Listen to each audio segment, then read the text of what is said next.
Ćao, danas pričamo o gljivama.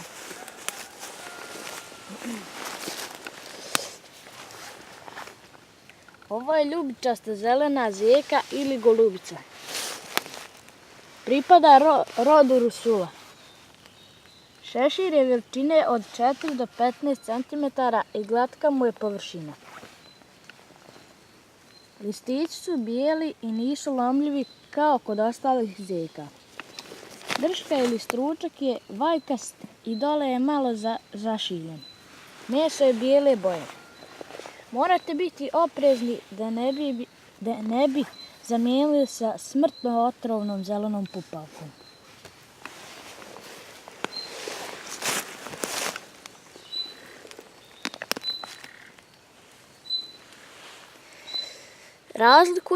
Zelena pupavka se razlikuje zato što ona ima stručak kao kod zmije, kože, kako već. Zelena pupavka ima ovdje prsten i raste iz jajeta, što je najbitnije. Eto kako je prepoznati.